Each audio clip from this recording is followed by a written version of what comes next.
A'udzu billahi samil alim minasyaitonir rajim. Bismillahirrahmanirrahim. Aqulu lakum ayyuhal ikhwah jami'an. Assalamualaikum warahmatullahi wabarakatuh. Allahumma shalli ala Muhammad wa ali Muhammad wa ajil farajahum wa farasna bihim.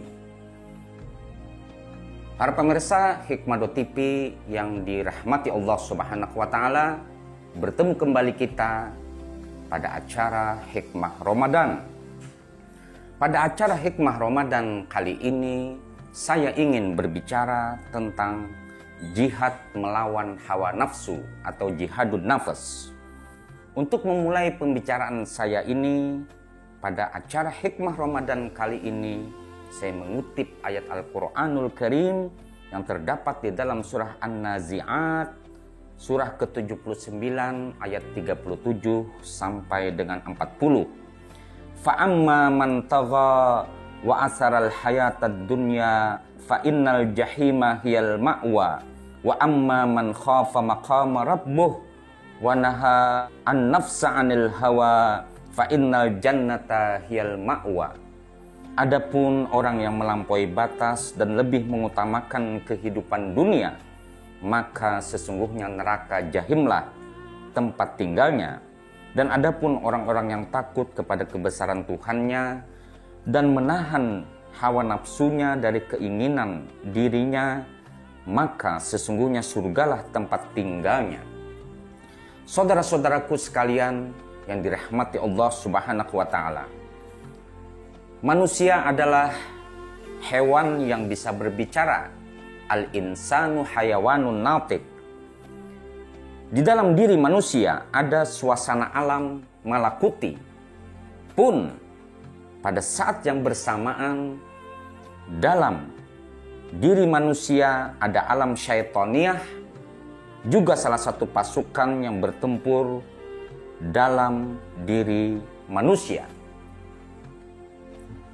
Jiwa manusia itu kalau kita rujuk dalam kitab Arba'una Haditha yang ditulis oleh Imam Khomeini, bab jihadun nafas, beliau menggambarkan dengan merujuk pada riwayat-riwayat Ahlul Bait Rasulullah sallallahu alaihi wasallam.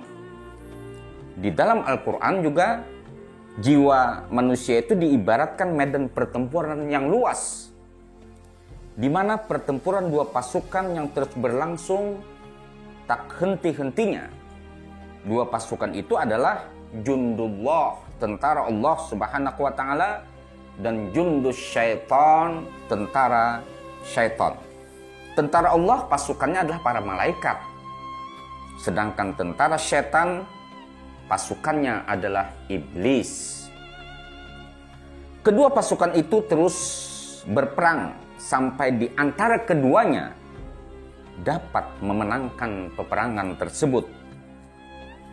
Jika pasukan malaikat yang menang, maka jiwa manusia selalu tunduk dan pasrah kepada Allah.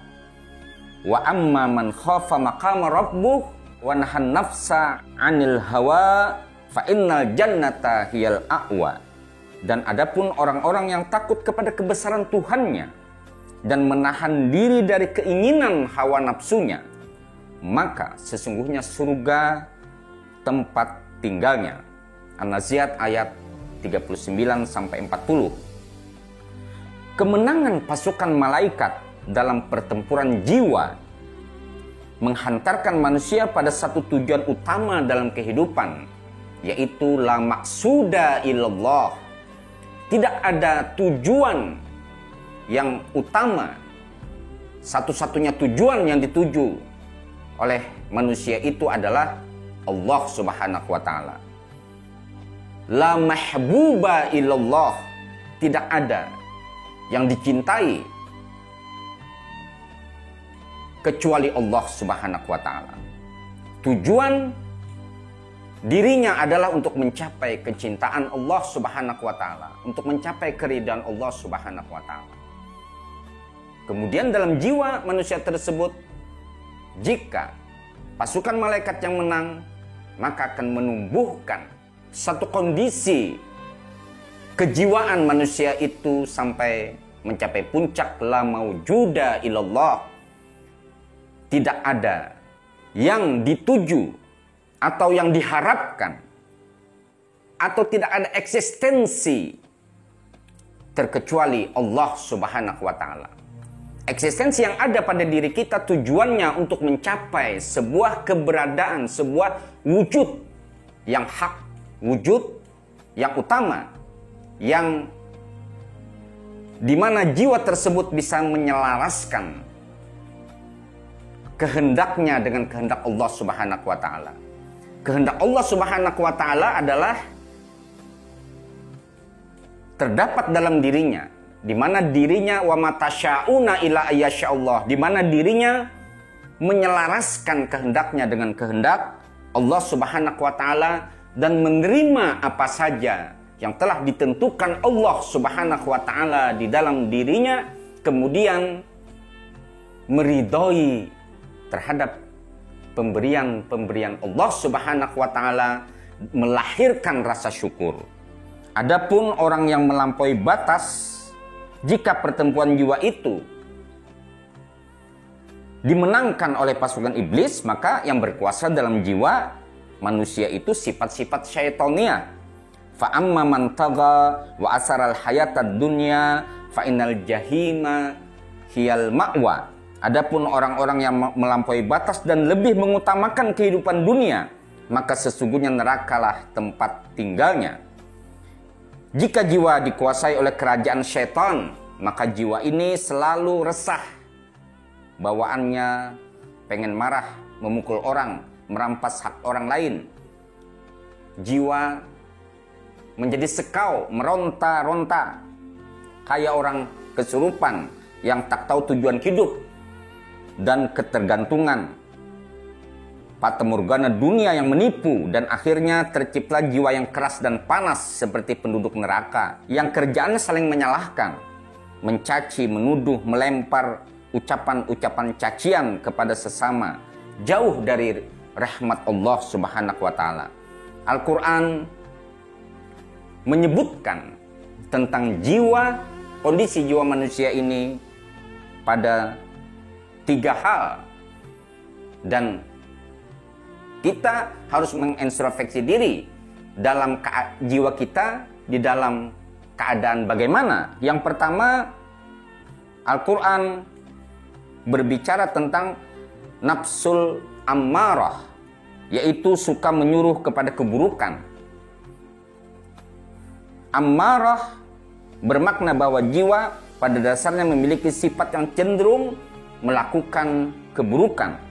Maka dari itu setiap orang pada dasarnya memiliki sifat atau berpotensi untuk melakukan hal yang buruk. Wa amma ubarri'u nafsi anna nafsal amaratu bisu illa ma rahima rabbi inna rabbi ghafurur rahim. Allah mengatakan, dan aku Nabi Yusuf tidak membebaskan diriku dari kesalahan, karena sesungguhnya jiwa itu selalu menyuruh kepada keburukan, kecuali jiwa yang diberi rahmat oleh Tuhanku. Sesungguhnya Tuhanku Maha Pengampun lagi Maha Penyayang. Nafsul ammarah ini selalu meronta-ronta, sekau, seperti orang mabuk, seperti orang yang tak sadarkan diri, tidak memiliki tujuan hidup, arah hidupnya selalu resah. Itu adalah nafsul ammarah yang manusia, sebagaimana yang dikatakan Imam Khomeini, yang ditulis oleh Imam Khomeini pada 40 hadis tentang jiwa, yang bab pertamanya adalah jiwa. Sangat berpotensi sekali manusia ini terjatuh dalam lubang kehinaan, karena yang mempengaruhi jiwanya adalah nafsul ammarah.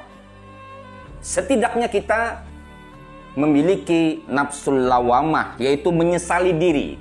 Jika seseorang atau diri kita ini sudah mencapai nafsul lawamah, maka ada satu pengakuan akan dosa-dosa yang kita miliki, dan pengakuan akan kesalahan-kesalahan kita, dan timbul rasa penyesalan atas kesalahan-kesalahan yang dilakukan, dan dia kembali kepada Allah. Sebagaimana Allah Subhanahu wa taala mengatakan, la uqsimu binafsil lawamah, dan aku bersumpah dengan jiwa yang amat menyesali dirinya sendiri. Saudara-saudaraku sekalian, rahimakumullah, dan yang ketiga adalah jiwa, di mana jiwa ini sifatnya jiwa yang memperoleh ketenangan, yaitu nafsul mutmainnah. Menurut Ibnu Qayyim al-Zawjiyah dalam kitab Ighasat al-Lahfan min Masyayidith Syaitan, apabila jiwa merasa tentram kepada Allah, tenang dengan mengingatnya dan bertaubat kepadanya, rindu bertemu dengannya, dan menghibur diri dengan dekat kepadanya, maka itulah yang disebut dengan jiwa yang dalam keadaan mutmainnah.